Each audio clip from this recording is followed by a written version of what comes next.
बुधवारी आज मार्केट उघडलेली आहेत. म्हणजे कांदा उत्पादक शेतकऱ्यांसाठी आज महत्त्वाचा दिवस असून युद्ध झाल्यानंतर पहिल्यांदाच मार्केट उघडले. मागचा आठवडा तर आपला भाव तोडण्यामध्ये म्हणजे कांदा उत्पादक शेतकऱ्यांच्या दृष्टीने अफवांचा बाजार मार्केटमध्ये आलेला होता.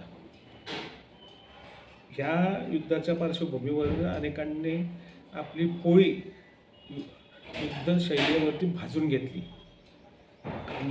कांद्याचे भाव पाडले. केळीचे भाव 1000 रुपयांनी 2500 2200ची केळी 1300 1400 1500 1600च्या रेंजमध्ये जळगाव जिल्ह्यात आली.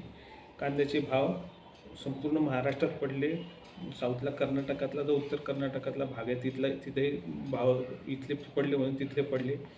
टमाट्याचे जे प्रोसेस इंडस्ट्रीला टमाटा जात होता, टमाट्याचे भाव तर आज जवळजवळ 25 ते महिनाभरापासून दबावातच आहे. तर कांदा, मका, टमाटा, केळी ही महाराष्ट्रातली महत्त्वाची पिकं आहेत. याचे भाव मकाची खरेदी झालीच पाहिजे, मक्याची खरेदी झालीच पाहिजे, आज मिळालाच पाहिजे, कांद्याला हमी भाव मिळालाच पाहिजे, कांद्याला हमी भाव मिळालाच पाहिजे. शेतकरी एकजुटीचा जय असो, शेतकरी एकजुटीचा जय असो. चांगला कांदा कोणत्याही कंपनीच्या बियाण्याचा असो, म्हणजे नारळी कांदा असो, पंचगंगाचा कांदा असो, प्रशांतचा बियाण्याचा कांदा असो, शेतकऱ्यांच्या भावाचा कांदा असो, तर तो 900च्या वर आज गेलेला नाही. म्हणजे 1300पर्यंत गेलेला भाव आज जवळजवळ 400 उच्चांकी साईडला 400 रुपये आणि सरसकटसाठी पण भाव तुटलेला आहे या संदर्भामध्ये. आणि युद्धाची माहिती शेतकऱ्यांना असावी म्हणून मी ह्या आज तुमच्या समोर आलो. अन्यथा आम्ही फक्त व्हॉइस रेकॉर्ड देतो आणि कांदा उत्पादक शेतकऱ्यांचे किंवा त्यांचे अनुभव असतो ते रेकॉर्ड म्हणजे व्हिडिओला वरती लावतो आणि त्याच्या खाली माझा फक्त आवाज ठेवतो.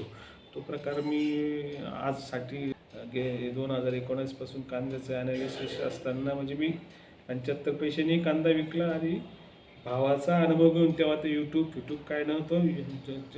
30 रुपये तासाने सायबर कॅफेमध्ये जाऊन माहिती घ्यावी लागत होती. त्या जमान्यात एवढं माहिती घेणं एवढं महाग होतं. त्या काळामध्ये बघून मी काय ब्राह्मणगावला सटाणाला कांदे लावले आणि ज्या 15 रुपये किलोनी कांदा 75 पैसे किलोनी कांदा माझा गेला. म्हणजे आपण आपल्या भाषेमध्ये क्विंटलमध्ये हिरामन शेटने जी इंटरव्ह्यू दिली TV9ला त्याच्यामुळेही कांद्याच्या भावामध्ये घबराट निर्माण झाली होती.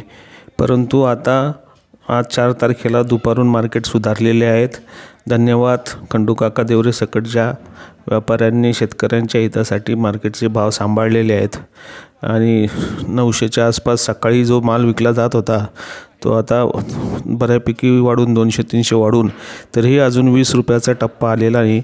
20 रुपयाचा टप्पा येस्तोवर आपल्याला संघर्ष करावा लागेल. आपला नम्र शैलेंद्र पाटील.